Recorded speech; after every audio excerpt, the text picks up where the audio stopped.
आपण मोठ्यांदा म्हणा रामकृष्ण हरी. रामकृष्ण हरी. मध्य प्रदेशातील या ऐतिहासिक इंदोर नगरीमध्ये नारदीय कीर्तन महोत्सव आजपासून सुरू होतोय आणि ओपनिंग बॅट्समन तसं वारकऱ्याला संधी दिली त्याबद्दल धन्यवाद.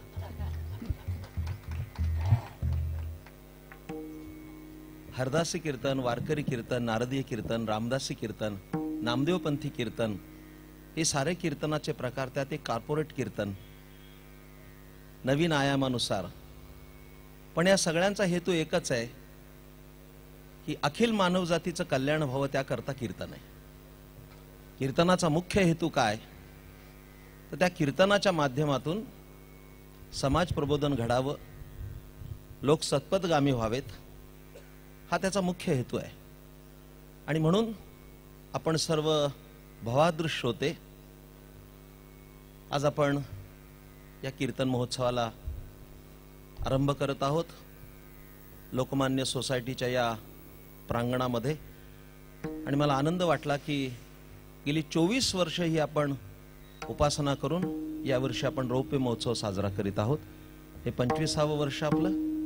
आणि आपण सर्व इंदोरकर वासीय परमश्रद्धेय अवधूत चिंतन दत्तात्रयांचे पूर्ण कृपा पात्र असे श्रद्धेय बाबासाहेब तराणेकर की ज्यांचा माझा गेल्या काही वर्षाचा अनुबंध, आज त्यांच्या दर्शनानेही मला आनंद वाटला. या ठिकाणी ज्ञानेश्वर महाराजांची जी परंपरा आहे ती परंपरा जोपासणारे हरिभक्तीपरायण सदाशिवराव महाराज पुरंदरे अर्थात श्रद्धेय ढोलीबुवा यांच्या घराण्यात 200 वर्ष कीर्तनाची आणि ललिताची परंपरा आहे. खरं म्हणजे माझं येणं खूप दुरापास्त होतं. माझ्याबरोबर आलेले युवा कीर्तनकार प्रवीण महाराज येणं शक्य नव्हतं. मागील उत्सवातही प्रयत्नपूर्वक प्रयास झाला पण येणं झालं नाही. पण यावर्षी एक पारमार्थिक सहकारी आणि माझे मित्र निलेशजी पुरंदरे यांचा हट्ट होता की तुम्ही आलंच पाहिजे. हे संपलं की मला लगेच उदगीरला जायचंय कीर्तनाला, इतका प्रवास करून.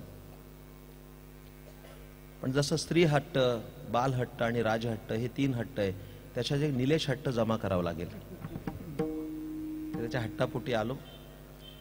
ते अधिक वेळ न खर्ची करता आमच्या आलेले हरिभक्तीपरायण पवारबुवा आणि त्यांचे सहकारी, खरं म्हणजे आम्हाला जी सवय आहे ती 200-500 टाळकऱ्यात कीर्तन करायची. आम्हाला रोजच्या कीर्तनाला 500 टाळकरी असतो, पण हे 5 म्हणजे मी 500 मानतो आणि हे इंदोरचे टाळकरी आहेत. माझ्यावर आलेले पखावाजावर असणारे एक महाराष्ट्रातील नामांकित असे निळोबा महाराज गोरटानकर, जे वय वर्ष 25 आहे, पण पंडित माणिकजी मुंडे आणि एकनाथ महाराज कोष्टी यांच्याकडे त्यांचं शिक्षण झालंय आणि आळंदीमध्ये त्यांचं खूप मोठं नाव आहे. मी सांगण्यापेक्षा त्यांच्या वादनातून त्यांची ओळख होईल. तरुण मुलं याकडे प्रवृत्त होत आहेत ही चांगलीच गोष्ट आहे. जे आत्ताच आपण ध्रुवचं उदाहरण पाहिलं की 20ली मुलं कीर्तनाकडे येणं हा 21व्या वर्षातला सत्कार म्हटला पाहिजे, साक्षात्कार म्हटला पाहिजे. तेव्हा यांनाही सगळ्यांना मी अभिष्ट चिंतन करतो आणि माझ्या सेवेला प्रारंभ करतो. आपल्याला सगळ्यांना सुखासनाची सोय केलेली आहे. जे भारतीय बैठकीपेक्षा आपल्याला खुर्च्या मांडल्यात, पण तरी वारकरी कीर्तन ही शुचिता संपन्न असल्यामुळे जर कुणाच्या असेल पायात तर पादत्राण काढून ठेवा. कारण वारकरी अभंग हे वैदिक मंत्रा इतकेच पवित्र आहेत. तुकाराम महाराजांची वाणी ही आर्ष वाणी आहे, ही वैदिक परंपरेला अनुसरून आहे. त्या सर्वांनी आजूबाजूला उभे असणाऱ्या लोकांनी सुद्धा बसून घ्या, पायातली पादत्राण काढा आणि शांततेनं बसा.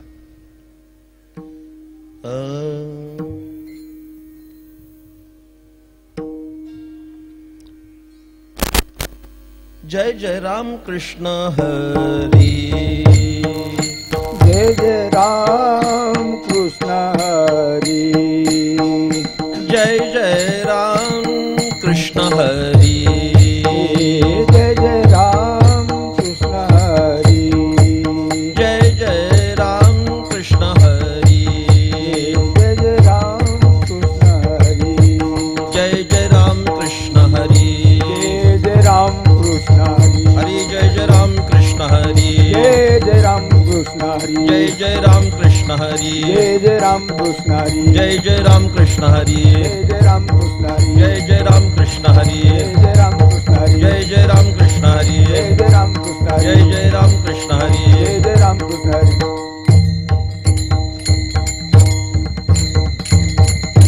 रूप पाहता लोचनी सुख झाले वो साजणी. तोहा विठ्ठल बरवा. तोहा विठ्ठल बरवा. रूप पाहता लोचनी सुख झाले हो साजनी. तोहा विठ्ठल बरवा. सर्व सुखाचे आगर बाप रखुमा देवीवर. तोहा विठ्ठल बरवा. तोहा माधव बरवा. सर्व सुखाचे आगर बाप रखुमा देवीवर. तोहा विठ्ठल बरवा.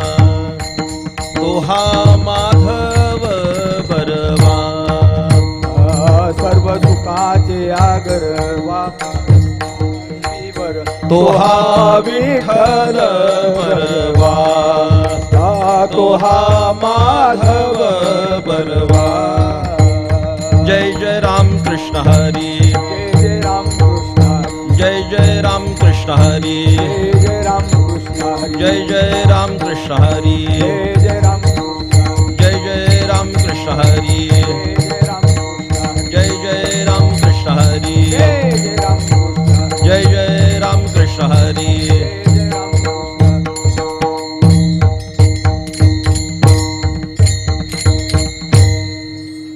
कुमुदिनी काय जाणे तो परिमळ.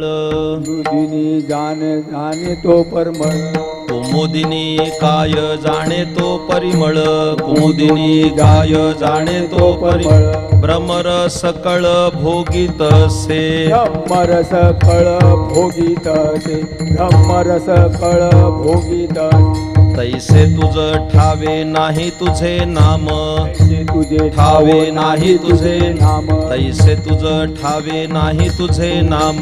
तैसे तुझे नाम नाही तुझे ठाव. आम्हीच ते प्रेम सुख जाणो. आम्हीच ते प्रेम सुख जाणो. आपण या, आपण या. आम्हीच ते प्रेम सुख जाणो. माते तृण बाळा दुधाची ते गोडी. तृण बाळा दुधाची ते गोडी. माते तृण बाळा दुधाची ते गोडी. ज्याची नये जोडी त्यासी काम. त्याची नाही जोडी त्याची काम. त्याची नाही जोडी त्याची काम. तुका म्हणे मुक्ता फळ शिंपी पोटी. मुक्ता फळ शिंपी पोटी. तुका म्हणे मुक्ता फळ शिंपी पोटी. मुक्ता फळ शिंपी पोटी. नाही त्याची भेटी भोगतीये. नाही त्याची भेटी भोगतीये. नाही त्याची भेटी भोगती. तैसे तुझ ठावे नाही तुझे नाम. तैसे तुझे ठाव नाही तुझे नाम. तैसे तुझ ठावे नाही तुझे नाम. तैसे तुझे ठाव नाही तुझे नाम. आम्हीच ते प्रेम सुख जाणो. आणि कधी प्रेम सुख जाण. आणि कधी प्रेम सुख जाणो. विठोबार खुमाई. हे जे ठोपार खुमाई. विठोबार खुमाई. ठोपार खुमाई. जय जय विठोबार खुमाई. जय जय विठोबार खुमाई. जय ठोपार. जय जय विठोबार खुमाई. जय जय विठोबार खुमाई. जय जय विठोबार खुमाई.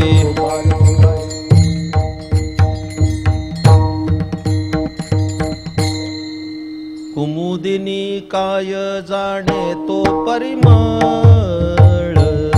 कुमुदिनी काय जाणे तो परिमळ. कुमुदिनी जाणे काय